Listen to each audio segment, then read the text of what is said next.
Nebraska Preps Postgame with Damon Benning and Jacob Padilla. That's the big voice guy. I enjoy hearing from him. That's my main man, JP, Jacob Padilla, joining us on this week's version of Nebraska Preps Postgame. I feel a little bad. I've stretched you today. You had postgame down in Lincoln with Coach Hoiberg. You've got Game 6 for your favorite team on God's green earth.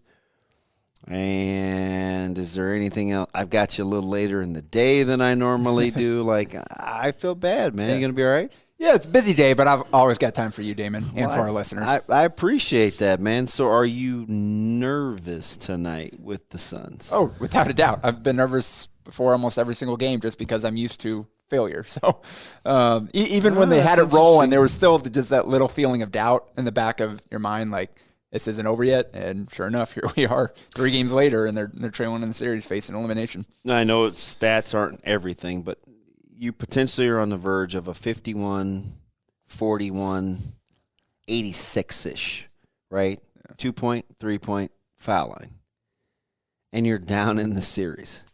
Do you have a rational explanation for that? Well, so the frustrating part is the earlier 3 and 4, it was about the effort, the smart play, the extra possessions that Milwaukee was able to get. Second chance points. And those are the ones that you can control to a certain degree. I mean, they've got some physical advantages out there. You can pick on some of the Suns on the offensive glass, and that's going to happen. But the degree to which it happened and the way that it happened, a lot of that was on the Suns and their execution, their effort on the glass. And so you give away those games, and then you have a game like this past game where Milwaukee just shot out of their minds, and there wasn't really anything the Suns could do to stop them. And so that's where it's frustrating, where you had something that was in your control that you kind of gave a game away because of it, and now here we are later in the series where what happened in game 5 was a lot less in your control. There wasn't a whole lot they could do about some of the shots Milwaukee was hitting. So you need to not give away those games early in, so you can have that kind of the slack there to give up a game like game 5 there, where there's nothing you can do to make a miss. What do you expect to see tonight? The Suns are going to come out and play hard. I know that. I don't know what to expect from Chris Paul. That's the tough part, and it's going to be a big game for Monty Williams. And what we've seen is, kind of misguided discussion about Booker and the ISO and all this kind of stuff over the last couple of days, and it's because of Milwaukee's defense, and they're not helping off shooters. They're just not. Staying attached. It's funny you say that, because everybody got into this. It was almost like they read the same graphic on Twitter about corner threes, and I'm like, okay, I understand that discussion if you're not getting them elsewhere, but they shot the lights out in game 5. So do you feel like the spacing on the floor is compromised? Because the number one difference is in those 2-man games, they're going to maybe give up something or try a double switch to keep the lobs at the rim from happening. The mid-range game, they're content. They've already said, hey, listen, you make a lot of 2s, we'll give you 2s. But the Suns shot lights out from 3 in game 5. So I guess I didn't really care where the 3s were coming from. Well, but the attempts, not just corner, just period, were way down. They shot 60% on 3s, but they only took however many it was. And that's because of what Milwaukee's doing defensively. They kind of went back more to the game 1 game plan, where we're going to stay home on the corner shooters, especially, and on the shooters in general. We're going to dare you guys to beat us from the mid-range. And Devin Booker's doing that, but Chris Paul has not been the same guy he was earlier in the series. So that's kind of where this strategy is working a little bit better now than it was before, because you combine that with not leaving shooters with the ball pressure on guys like Paul, and kind of taking him out of the game with whatever he's got going on with the hands, with the leg, whatever it is. They just don't have the firepower to beat it the same way that they did earlier in the series, so they've gone back to it. So it's going to be on Monty Williams to figure out a way to get those shooters open to spread the offense out a little bit more. Let me ask you a question.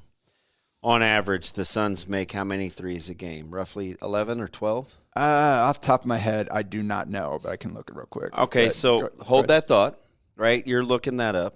So they were 13 of 19.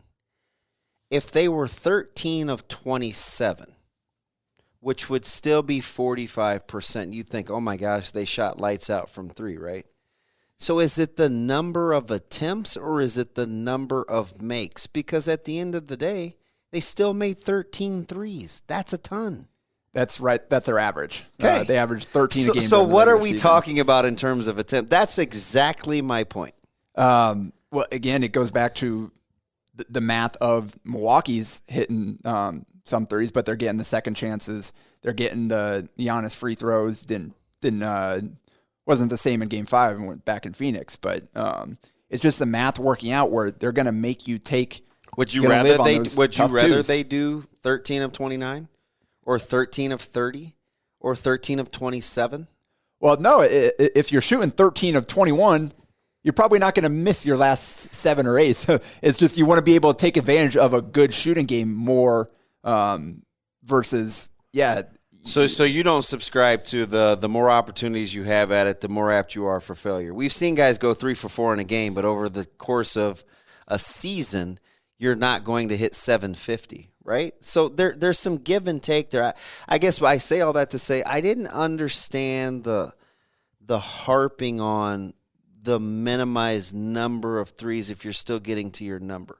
There's no guarantee that because you're 13 of 19 and you make 12 a game, that you're not going to go 13 of 28. But that's the key, is continuing to find ways to get the good ones that you've been hitting. Versus it's just like in the second quarter, after awesome first quarter, things kind of broke down. The threes they were taking in that quarter were not the same value, the same quality as the ones in the first quarter.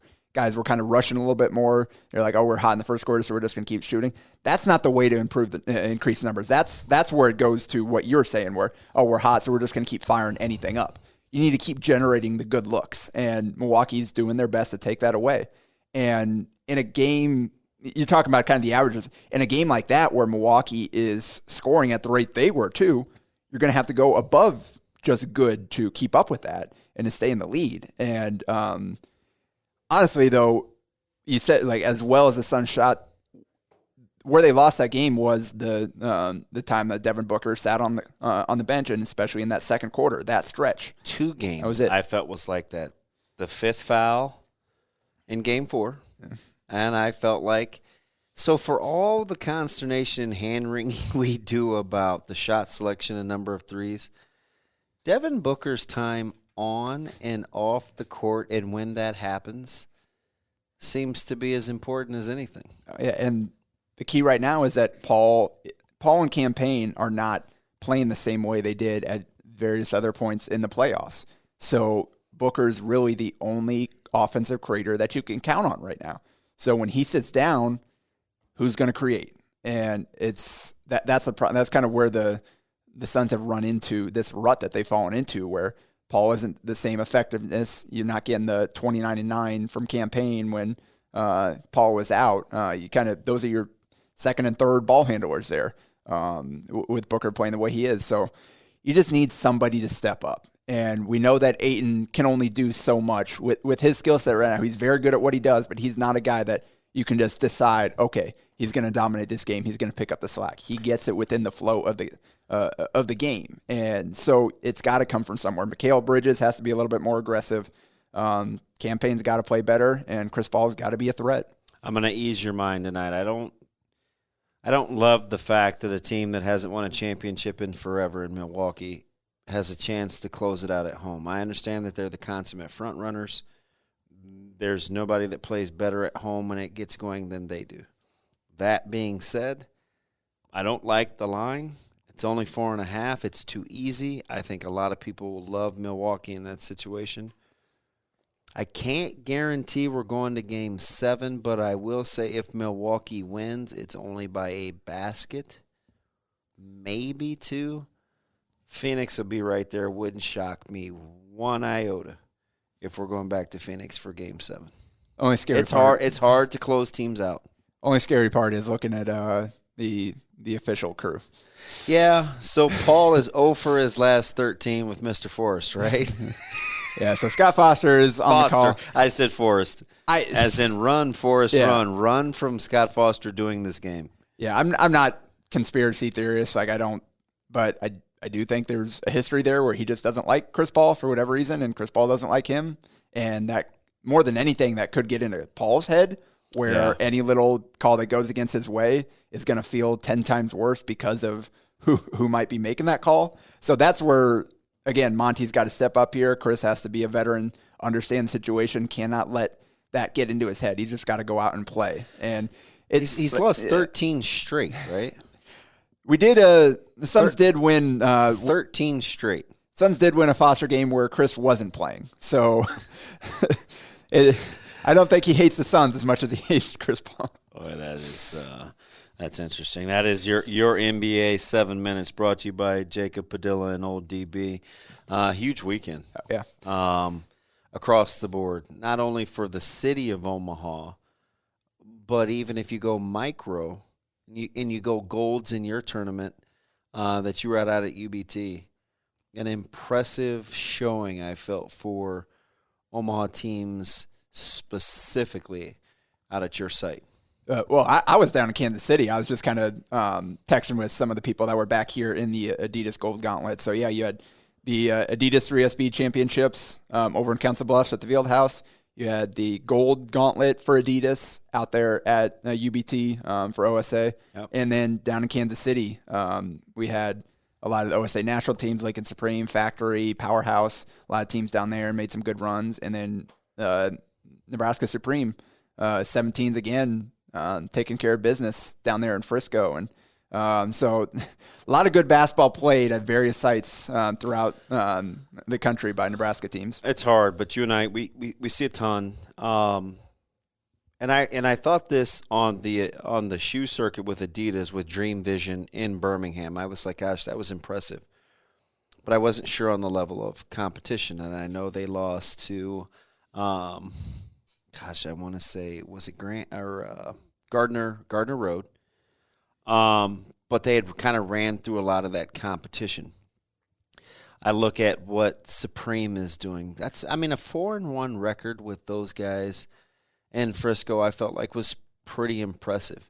Do you even allow yourself to get into who teams are playing and who they aren't? Or do you basically think if you take care of business, there's something to be said for that? Yeah, I don't get to see enough of these circuits myself in person to know like each individual team, like how good of a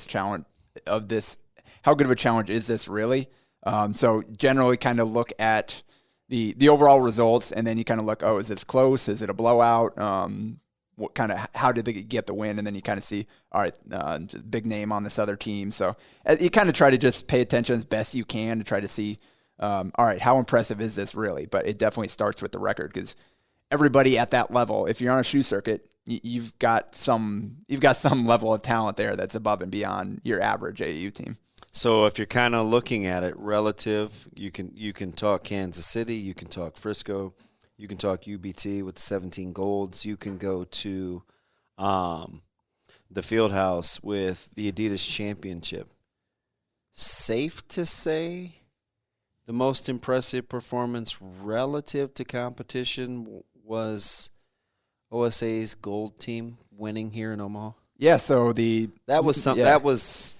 You can appreciate that. I can appreciate that. I think some people will, by the way, that was a fantastic job. Yeah, so the OSA National 117 team coached by Pat Freeman. It's the Nebraska Crusaders now to be able to play on the Gold Gauntlet as opposed to the OSA Crusaders. But, this is a team, like I've watched them all the way back to the spring.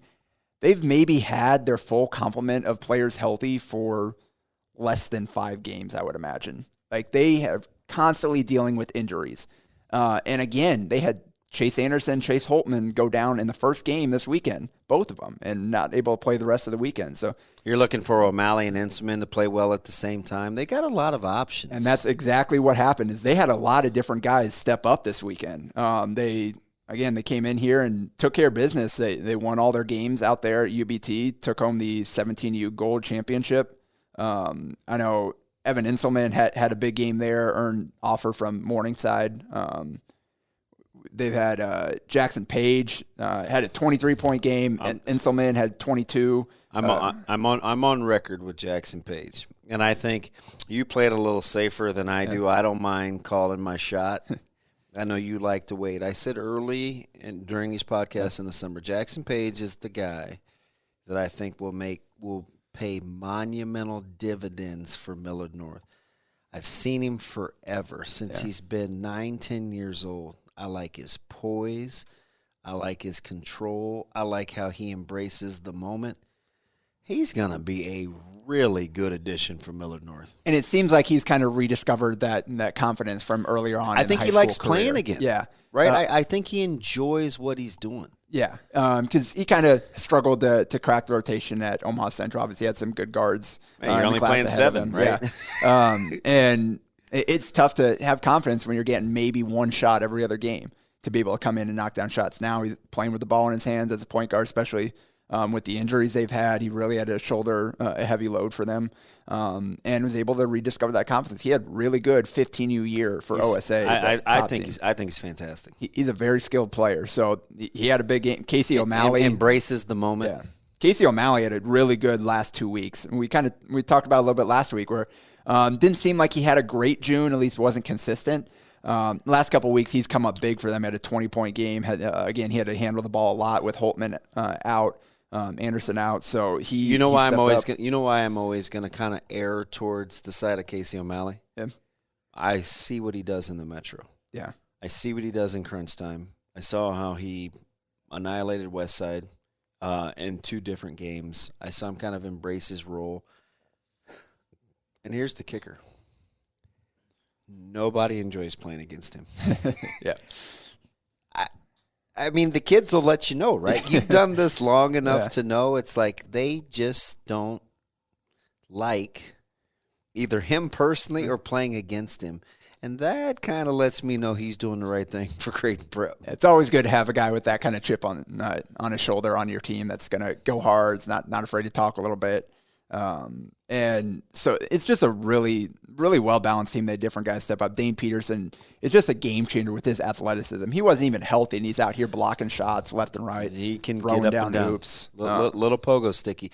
How do you think, if you had both teams being healthy, how do you feel like you would break down the 17's Adidas versus 17's Gold? Yeah, obviously the kind of game changer there is Josh Dix, and then I didn't get to see a ton of him, but a fully healthy Root Bijek. You've got Root changes them tremendously. You've got high major guys at that level, so that's kind of the difference where you've got really solid kind of balanced team for the National One versus on the Adidas team you've got these stars and then kind of the role players around them. So I think that's kind of anytime you go into that matchup where you've got the best player, maybe the best 2 players on the floor, you feel good. But you look at the depth of the 2 teams and the balance, and that national team, if healthy, it's a really good team. So that's I watched the 17s all weekend over at the Adidas Championship, and Root changes them dramatically. Yeah, I really liked. They competed. They went tooth and nail with Compton Magic. Dylan Andrews, UCLA's getting a good one. He is really, really good. Out of Chandler, Arizona, they just keep cranking him out. I said this last week. I kind of feel good about this. If you ask me who I think is maximizing of those 3 teams, the 15s, the 16s, and the 17s on the Adidas circuit, I would say the 17s are getting the most out of their team.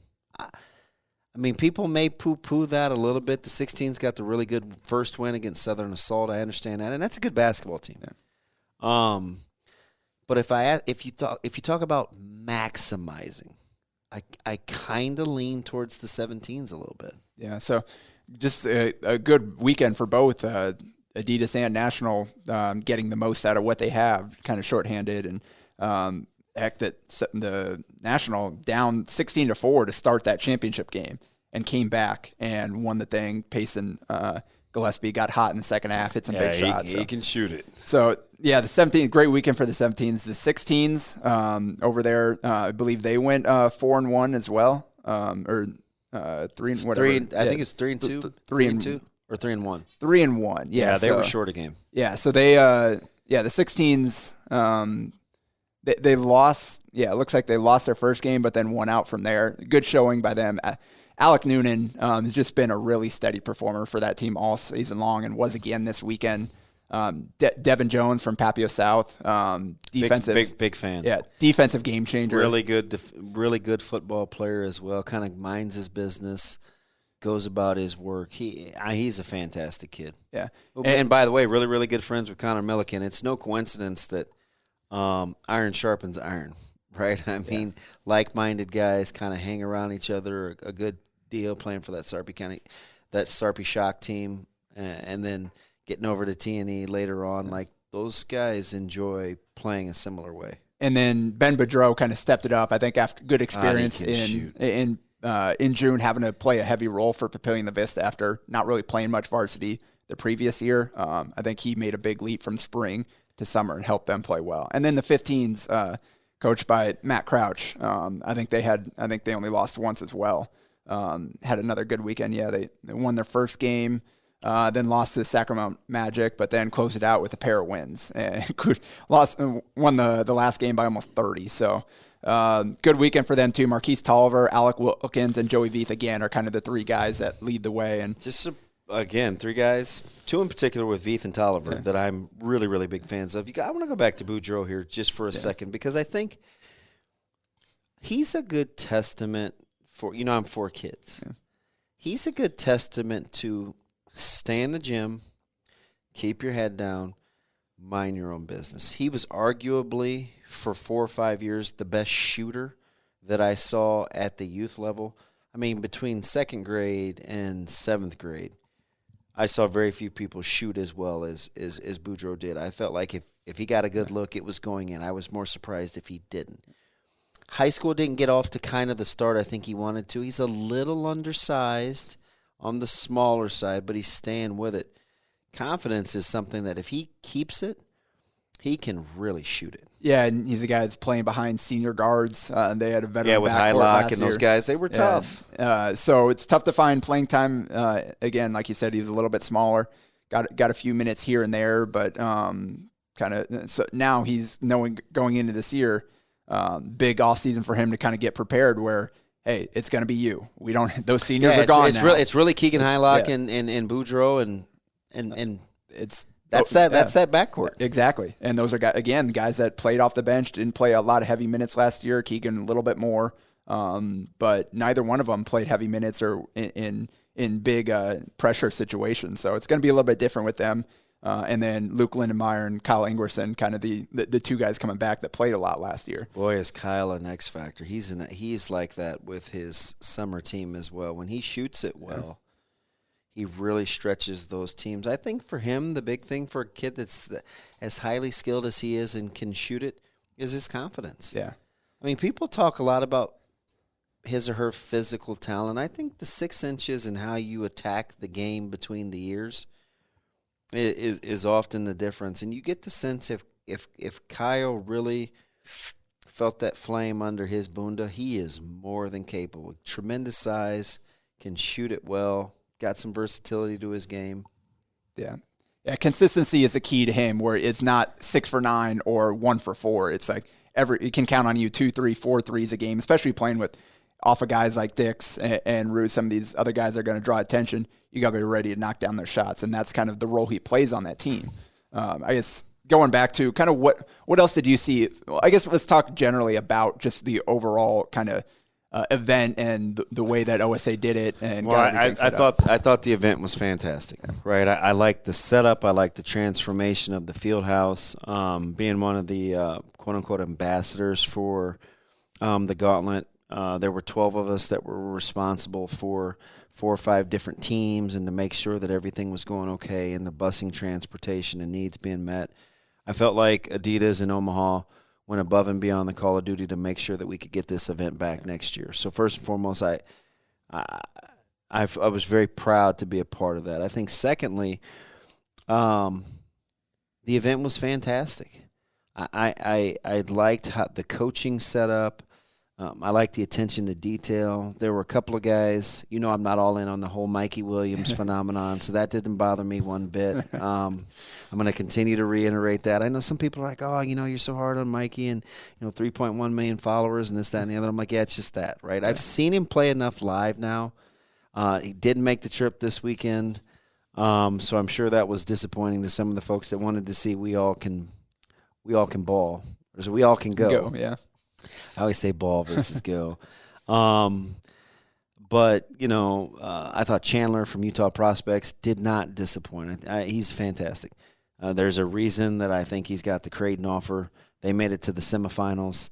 They lost to EAB. No shame in that. He's a fantastic player. He's got a ton of options. I thought Josh Dix showed extremely well. He is so good and so versatile without having to overdo it. Yep. I liked Livingston. I didn't love Livingston. I felt like I get it. Yeah. I can physically see pretty impressive. Yeah. He's a grown man.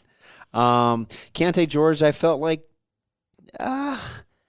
he's a bucket getter, but I felt like it was personal. Some of these teams that saw him, they made it really, really hard on George. I really like Dylan Andrews from Compton Magic.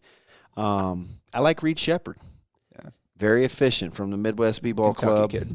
Yep. He comes from good stock, and Jeff Shepard can really shoot it. Unassuming, good player. And I also liked Josh Dotzler. Did I say Josh? I like Josh too, honestly. Josh, listen, Josh, he was our pastor. He married us. I'm a big fan of the family. Josiah Dotzler, I felt like Josiah got it. And while I was a little disappointed at times with kind of how the 16s went through some lulls, I felt like in flashes they had some guys that were really, really good. And they got by without one of their better players having a great weekend. In Connor Milliken, because he's extremely capable. He's as good as anybody else out there. I just felt like he was pressing a little bit, but they showed flashes between Dotzler and Sandiford, who I kind of call the big three. Yeah. In that deal where he showed what he was capable of in flashes, and he was in front of a lot of coaches at the time. And he had Coach DeVries, 7 feet from him, and he scores 9 of the first 12 points, and he knocks down a 27-footer. I felt like for what the event was and kind of what it entails, guys did a good job of showcasing their talents. And even that, I think OSA don't have one of the scores up here, but won their first game, the 16th I'm talking about, and then kind of lost after that. But all those games were close. They were competitive. They showed well. Very competitive. 5-point win, 4-point loss, 6-point loss, 10-point. Like they were all. They showed they could belong, even if they didn't necessarily get the wins that you would have liked. Especially, again, with that team kind of with Brendan Clemens kind of missing out on some size there, having Price Sanford have to play big, Maljaw having to play big, Jake Brack. I really like those guys. I think. Milliken, even though he wasn't shooting the way he wanted to, found a way to guard and defend. That's key for him. Yeah. Well, he's as good athletically as anybody else out there. He's in the top 6-7 percentile, in my opinion, of athleticism. So he can impact games other than when he's scoring. I felt like Sandiford hit some big shots. I talked about Dotzler a little bit as well. Trey Mosman, in spurts, really shot the ball well, especially late. I figured out, so this is kind of what I've gravitated towards, and you know about this. I like the guys that whatever the situation calls for, whether you're in the semifinals, in the winner's bracket, or 6th place and you've lost twice. I like guys that play the same. And I was, I like the way that Mosman shot the ball late. Didn't get a lot of early time, kind of meaningful time sometimes. And so sometimes it's easy for it to get away from you. I like some facets of that team. I really like a guy like Tate Oddbody, who if you talk about transitioning and playing a different role, so there's two guys on that team I think have a vastly different role than how they play on their high school team. That's Tate Advadi and that's Connor Milliken. Connor Milliken does a lot of the ball handling for Platteview. He's kind of become a spot-up shooter for this team, which I think you don't get the full complement of what Milliken's capable of. Tate Advadi is another guy, 6'4", kind of plays below the rim, doesn't handle it a ton. I felt like made a really good transition playing with that team. So I think, going forward, they got the one more tournament in Kansas City, the 15s, the 16s, and the 17s. I'll be down there again. Yeah, it'll be a good one, right? I'll look forward to getting a chance to hang out with you. You and I don't get too squirrely, so we should be able to kind of maximize there. But for the city of Omaha and Adidas, I felt like it was good, and the style of play I felt like was good. And then Supreme 17s continue to do work down in Frisco this week, and more offers. Isaac Trout, Texas, jumping into the mix.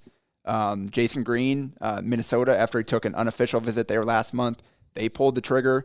Daniel Brocale, first Division II offer from Fort Lewis, where Ty Danielson is out there as an assistant coach now. I'm a big TD fan, right? I like York. Same. I like Danielson. I like what he's about. Yeah. So, and he knows basketball, so it's good to see Brocale flourish. Yeah, so good weekend for Supreme down there. And then I was down in Kansas City, kind of wrap things up here. Went down to the combo Hardwood Classic and Sunflower Showcase. Those guys kind of teamed up just to put one event together down there at the Hy-Vee Arena. And some teams had some good showing. We had OSA National. It was all pool play. There's no brackets. They just kind of split everybody up. Just make it easier. Is that why there's a session 2 this week to kind of build on that? Or was it because the shoe circuit and the live period evolved so late? So they were up here Midwest Live in Omaha the previous week, and it was kind of the same deal where talked to Todd Miller. He said just kind of with the schedule and only being allowed to play 2 games in a day by the rules during the live period, that kind of made it tougher. He just couldn't figure out a way to do brackets and get everybody games and all that, so he just did all pool play. I was hoping that would go back to normal down in Kansas City. It wasn't. Are you looking forward to session 2 this weekend? Yeah, definitely. It's going to be the kind of the same thing where it's all pool play. I think coaches prefer where you've got a set schedule, where everybody's going to play when, but the kids like having bracket play and something to kind of all right, this is a championship game. But first weekend, OSA National Burt, OSA National Beck, 17U, both went 4-0. Grant Jansen for Burt's team was a beast down low. Brody Travis came up clutch. What do you think? I'm Team Travis. Yeah. What do you think's the upside for Jansen? He's in kind of an undersized post, kind of earthbound. Kind of plays below the rim. But he knows his game. He's so good at carving out space. He's crafty. Yeah, and he's strong. So he put him on their back a couple of times. Brody Travis hit some clutch shots, kind of to seal some wins there. Lincoln Supreme National 2s, 16U went 4-0 as well. And then my team went 3-1. Team Factory Gold went 3-1, and Lincoln Supreme National 2-15 all went 3-1 for second place. You're starting to rack up an impressive record. It's just disappointing. Some of these losses. When you have a good team, when you come away, we lose our 7th game of the entire season and just feel devastated because we knew we're better than that. Says the guy that's single digits in the loss column playing pretty well. Carter Templemeyer, my guy from Lincoln East, 20 a game on 55, 45, 85 shooting this weekend. He is a name that you're going to have to watch. We may have to go back and revisit Lincoln East. Yeah. We talk Pius, we talk Southwest. We may, as well coaches there, we may have to revisit that one. That's the legend. It's another week in the books, the Nebraska Preps postgame. That's Jacob Padilla. I'm the big voice guy. You hear the music. Back next week. Don't you dare miss it.